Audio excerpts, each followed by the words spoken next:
Oi, nesse vídeo eu quero mostrar um pouco do livro Uma Senhora Toma Chá.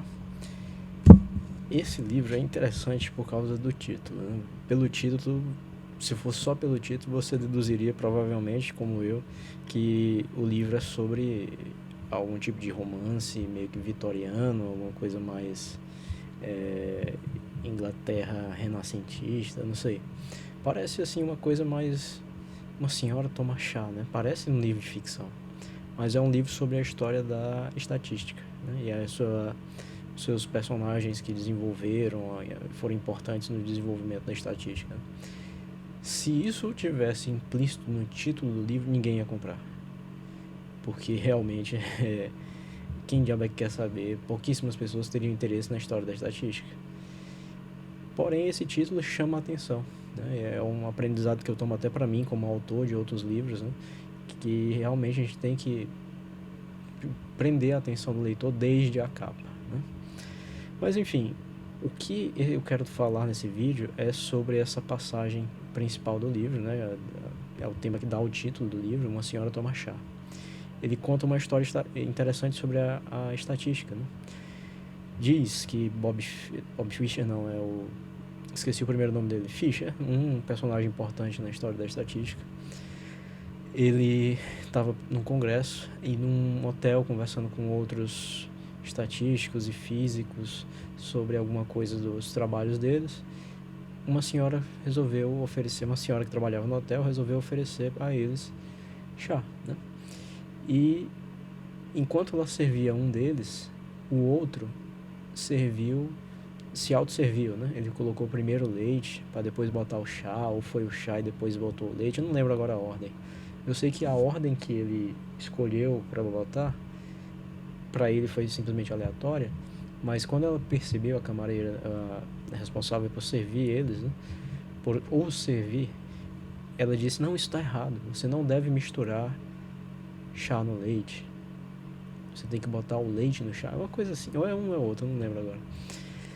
E eles se entreolharam entre si, né, todos doutores sabidos aí da estatística, da física e não sei o que, e começaram a rir, porque não era para ter diferença. A ordem com que você bota essas coisas não deveria ter diferença.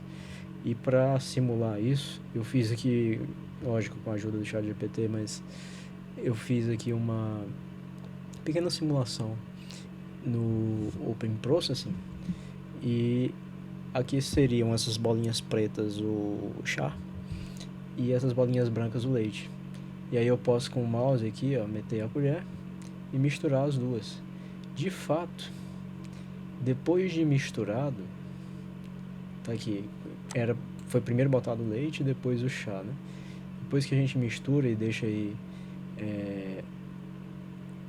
ela encontrar um novo estado de equilíbrio, você começa a perceber que não dá para dizer quem é que foi botado primeiro, se foi o leite no chá ou o chá no leite.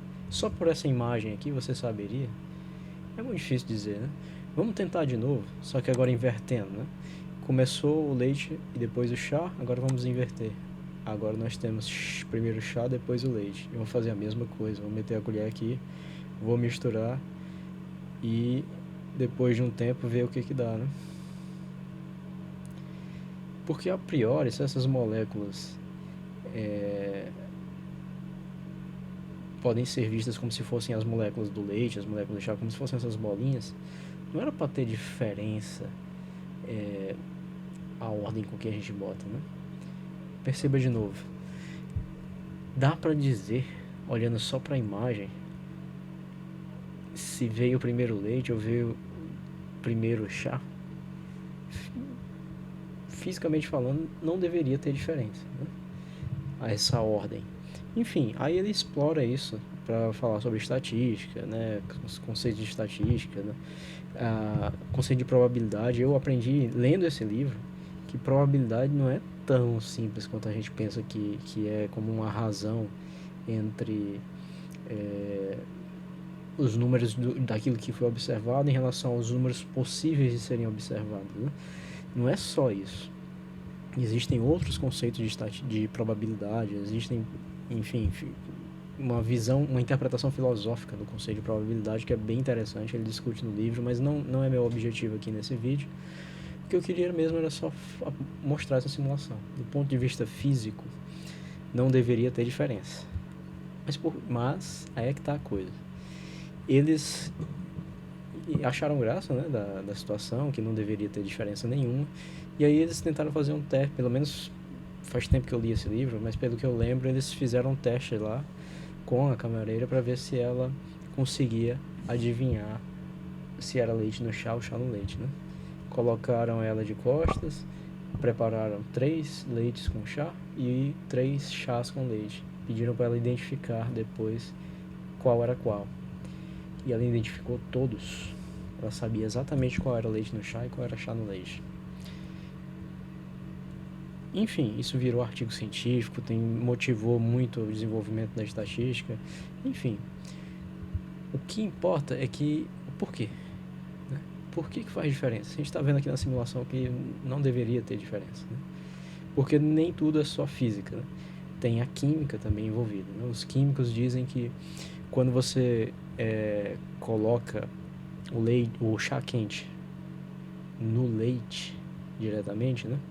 O leite, como ele está mais frio, por geralmente estar mais frio e está em maior quantidade, o chá vai sendo despejado aos poucos. Então o calor vai sendo cedido ao leite aos poucos.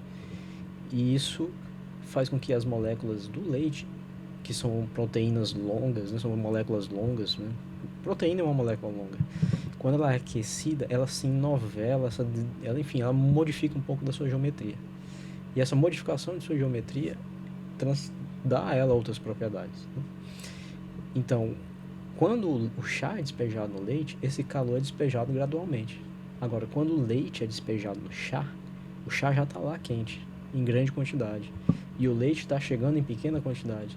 Então, ele vai receber calor mais rapidamente do que se fosse o contrário, se a ordem fosse invertida. E aí as moléculas do leite jogado no chá desnaturam mais do que as moléculas do leite que recebe o chá, né? Nessa troca de ordem.